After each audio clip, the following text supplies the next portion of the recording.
Welcome back friends to my channel वर्तेता learning platform. और आज हम डिस्कस करेंगे implementation of single link list. वो कैसे, उसका एल्गोरिथम हम लिख सकते हैं, क्या होता है उसका एल्गोरिथम, वो आज हम देखेंगे। Implementation of single link list, ठीक है। लिंक लिस्ट का एक नोड हम, जैसा कि हमने पिछले वीडियोस में देखा है, सपोज हम दो वेरिएबल्स इसमें ले लेते हैं सिंपल से। स्ट्रक्ट नोड हमने नाम दे दिया और यहाँ पर दो वेरिएबल्स ले लिए, इंट ए और इंट बी, ठीक है। और यहाँ पर सिंगल लिंक लिस्ट के केस में मैंने आपको बताया था कि आपको नोड नाम का ही एक जो है वेरिएबल लेना पड़ेगा जो नेक्स्ट नोड की इंफॉर्मेशन अपने पास रखेगा। तो आइए देखते हैं इसकी एल्गोरिथम क्या होगी। लेकिन एल्गोरिथम से पहले एक डिस्कशन हम ये कर लेते हैं कि what is the need of link list. Link list की जरूरत क्यों होती है? जब आप प्रोग्रामिंग करते हैं या फिर जब आप सॉफ्टवेयर्स बनाते हैं तो रियल लाइफ में ये लिंक लिस्ट का यूज क्या है? क्या हम ऐसे ही पढ़ रहे हैं? बहुत सी चीजों को लेकर के हमारे दिमाग में यही रहता है कि हम पढ़ क्यों रहे हैं। जब हम अलजेब्रा पढ़ते हैं, जब हम सेट थियरी पढ़ते हैं, तो हमें ऐसा लगता है क्या केवल खेल करने के लिए पढ़ रहे हैं कि हाँ यूनियन निकालते हैं, इसमें से इसको हटा दिया, दोनों को जोड़ दिया तो यूनियन हो गया, जो दोनों में कॉमन नहीं है तो इंटरसेक्शन हो गया, ठीक है, जो दोनों में कॉमन है वो इंटरसेक्शन हो गया। तो इस तरीके से क्या हम केवल खेल खेलने के लिए उसको पढ़ते हैं? नहीं, उन सब का रियल लाइफ में सिग्निफिकेंस होता है, तभी ये वो चीजें हमें पढ़ाई जाती हैं। कोई भी सब्जेक्ट विदाउट एनी सिग्निफिकेंस और without any solution to any kind of problem that human kind have faced, उसके बिना कोई चीज नहीं पढ़ी गई है, कोई चीज नहीं बनाई गई है। आवश्यकता ही आविष्कार की जननी है। इन्वेंशंस तभी होते हैं जब उनकी नीड होती है, जब नीड होती है तो ही ऐसी चीजें सामने लाई जाती हैं। तो लिंक लिस्ट का यूज क्या है? एक सिंपल सी लैंग्वेज में आप ये समझ लीजिए, जैसे पिछले वीडियोस में हमने स्टूडेंट की इंफॉर्मेशन स्टोर करने की बात की, तो आपने देखा कि स्टूडेंट अगर हमारे पास 8,000 हैं, 10,000 हैं, 9,000 स्टूडेंट्स हैं, तो उन सब की इंफॉर्मेशन अगर आप एक एरे में स्टोर करना चाहें तो कर सकते हैं, 10 की 10,000 स्टूडेंट की। लेकिन ऐसे सिनेरियोज बहुत से हैं जहां पर आपको स्टूडेंट की काउंटिंग फिक्स नहीं हो सकती, ठीक है। हो सकता है कि स्टूडेंट्स की काउंटिंग या फिर जो लोग हर रोज हमसे जुड़ रहे हैं, सपोज किसी बैंक की बात कर रहे हैं, बैंक में हम कस्टमर की इंफॉर्मेशन स्टोर करना चाहते हैं, तो रोज के रोज बैंक में एक नया कस्टमर जुड़ रहा है, हमें नहीं पता कि हमारे पास कितने कस्टमर हैं। तो अगर आप अपना प्रोग्राम लिखेंगे तो वहां पर आपको कस्टमर की काउंटिंग पता ही नहीं होगी। जब काउंटिंग पता नहीं होगी तो आप कितने साइज का एरे बनाएंगे? क्या आप साइज फिक्स करके एरे बना पाएंगे? वहां पर नहीं बना पाएंगे। तो ऐसी सिचुएशंस में जब भी हमें इंफॉर्मेशन स्टोर करनी होती है तो हम इसी तरीके से नोड वैल्यूज का यूज करके, नोड्स का यूज करके, अलग अलग नोड्स में एक नोड जो है वो सपोज एक बैंक का कोई किसी बैंक का कोई कस्टमर है, उसकी इंफॉर्मेशन सपोज स्टोर कर रहा है। तो एक नोड में एक कस्टमर की इंफॉर्मेशन है, दूसरे में दूसरे की होगी, तीसरे में तीसरे की होगी, ठीक है, चौथे में चौथे की होगी। लेकिन ये एरे में स्टोर करना फिजिबल नहीं रह जाएगा। अगर आप प्रोग्रामिंग करें और एरे में स्टोर करने बैठें तो ये समझ में आएगा कि हो सकता है कि कल को स्टूडेंट जो हमारे कस्टमर्स हैं उनकी गिनती बढ़ जाए, या हो सकता है कोई कस्टमर बैंक ही छोड़ दे, मतलब हमारे बैंक को छोड़ के किसी दूसरे बैंक में अपना खाता खुलवाना चाहे। तो इस तरह की चीजें जब होंगी तो आप कभी भी एक निश्चित साइज का पता नहीं कर पाओगे कि कितने नोड्स या फिर कितने कस्टमर्स के लिए इंफॉर्मेशन या कितने कस्टमर्स के लिए नोड आपको एरे ऑफ दोज नोड्स आपको बनाना पड़ेगा। आप एरे का साइज डिसाइड नहीं कर पाओगे। तो उन सब सिचुएशंस में लिंक लिस्ट जैसी चीज सामने आती है और इसका इस्तेमाल करके आप इंफॉर्मेशन स्टोर कर सकते हो।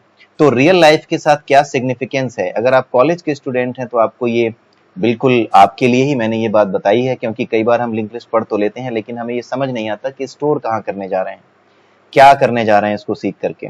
जो प्रोफेशनल्स हैं उन्हें तो समझ में आ ही गया होगा, क्योंकि उन्होंने कहीं पर भी अगर प्रोग्राम देखा होगा बना बनाया अपने ऑफिस में या कुछ भी, अगर वो प्रोग्रामिंग के पोस्ट पर गए हैं, प्रोग्रामिंग एज अ प्रोग्रामर वहां गए हैं अपनी कंपनी में, तो उन्होंने बिल्कुल देखा होगा कि किस तरीके से जो इन्फॉर्मेशन है वो लिंक लिस्ट के फॉर्म में या अलग अलग डेटा स्ट्रक्चर्स के फॉर्म में किस तरह से स्टोर हो रही है, ठीक है।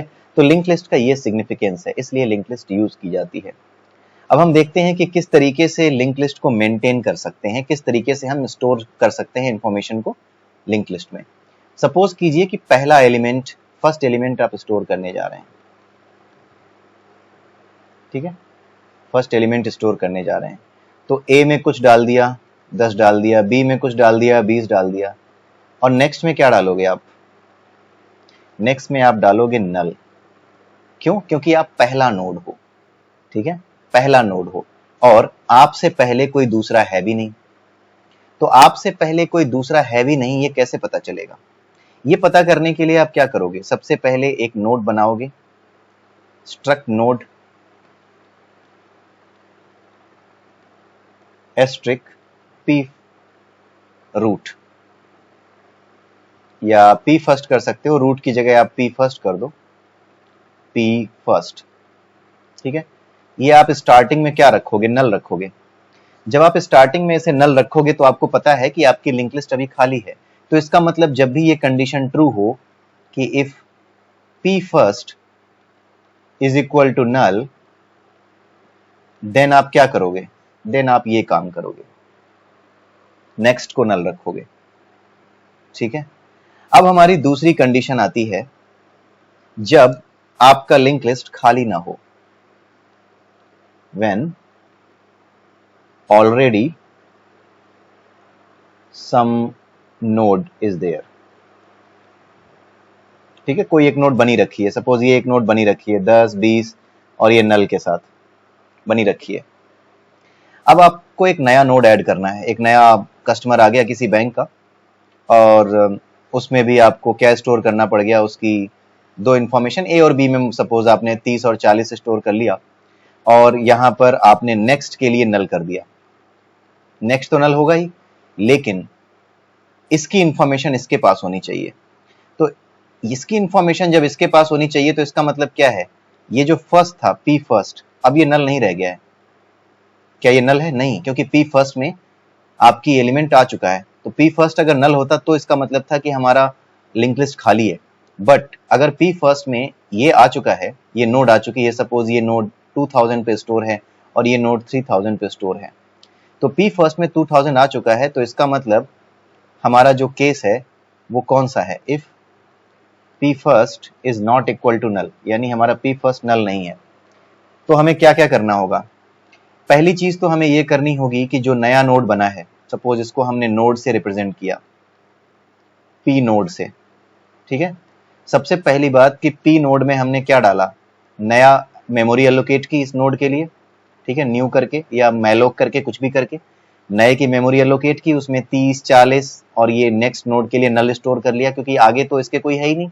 इसलिए हम जब भी कोई नया नोड बनाएंगे सिंगल लिंक लिस्ट में तो आगे वाले को नल ही रखते हैं, ठीक है। इसको हमने नल रखा, यानी हमें कितना काम करना होगा? ए में कुछ डालना होगा, बी में कुछ डालना होगा, 40 डाल दिया, और नेक्स्ट में क्या डालना होगा? नल डालना होगा, ठीक है। तो ये वाला जो नोड है, ये नोड कौन सा है? ये वाला नोड है जो इसको रिप्रेजेंट कर रहा है। इसके अलावा हमें क्या करना होगा? ये नोड, इस नोड को याद रखिएगा, ये पी नोड है जो इसको रिप्रेजेंट कर रहा है। अब हमें और क्या करना होगा? इतना काम तो हमने कर लिया कि पी ए बी में स्टोर कर लिया और नेक्स्ट में जो है वो नल डाल दिया, लेकिन उसके अलावा क्या करना होगा? जो हमारा पी फर्स्ट था उसके नेक्स्ट में, पी फर्स्ट के नेक्स्ट में हमें क्या डालना होगा? हमारा जो नया नोड बना है उसका एड्रेस स्टोर करना होगा, पी नोड, ठीक है। और अब हमारा जो पी फर्स्ट होगा, पी नोड होगा, अब हमारा जो पी नोड होगा, अब वो प्रीवियस बन जाएगा हमारे लिए, अगला वो नोड बन जाएगा जो अगली बार इस इंफॉर्मेशन को स्टोर करके रखेगा अगली बार के लिए, ठीक है। तो इसका बेसिकली पी फर्स्ट नाम तो हमने दिया है पहले वाले का, लेकिन एक हमें नोड और बनाना होगा, पी टेम्प, ठीक है। तो ये पी फर्स्ट जो है, पी फर्स्ट में पी टेम्प में हम पी फर्स्ट भी डाल सकते हैं, पी फर्स्ट डाल देते हैं। ये डाला क्यों है? क्योंकि पी फर्स्ट ना नाम से ऐसा लग रहा है कि ये पहला नोड है, इसलिए हमने पी टेम्प डाल दिया। पी टेम्प डालने से क्या होगा? यहाँ पे टेम्प में जब पहली बार आप नोड बनाओ ना, तो टेम्प में फर्स्ट डाल दो, टेम्प में ही फर्स्ट को डाल दो। फर्स्ट तो फर्स्ट हो ही गया, लेकिन टेम्प में भी फर्स्ट को डाल दो। अब यहाँ पर क्या करो, पी फर्स्ट के बजाय ना आप पी टेम्प को यूज कर लो, P temp to next is equal to node, और अब पी टेम्प में आप क्या डाल दो? पी टेम्प में आप डाल दो नोड, ठीक है। तो अब कुछ स्थिति ऐसी हो जाएगी, पहली बार में ये हमारा पी फर्स्ट था और यही हमारा क्या था? पी टेम्प था, क्योंकि एक ही नोड था।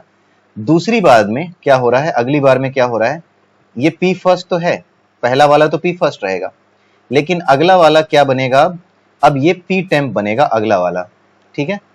और अब इसके आगे जो भी नोड ऐड करोगे, अब उस नोड के लिए P टेम्प टू नेक्स्ट में उस नोड का एड्रेस डाला जाएगा, नए नोड का।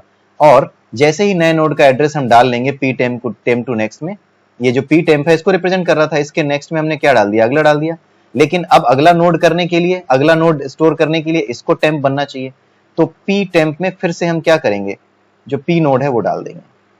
तो इस तरीके से ये 1 बाय 1 आगे चलता जाएगा और P टेम्प हमेशा जो है वो लास्ट नोड को रिप्रेजेंट कर रहा होगा। ये फर्स्ट नोड को रिप्रेजेंट करने वाला नोड नहीं होगा, बेसिकली P टेम्प हमेशा लास्ट नोड को रिप्रेजेंट करने वाला ही नोड होगा, ठीक है। तो P temp, basically P temp को आप कोई और नाम देना चाहो तो P लास्ट दे दो, ज्यादा अच्छा नाम P लास्ट है, आपकी मर्जी है जो नाम आप देना चाहो, बट मैं यही कहूंगा कि P टेम्प के बजाय आप P लास्ट यूज करें, क्योंकि ये नाम ज्यादा सेंस करता है, ठीक है।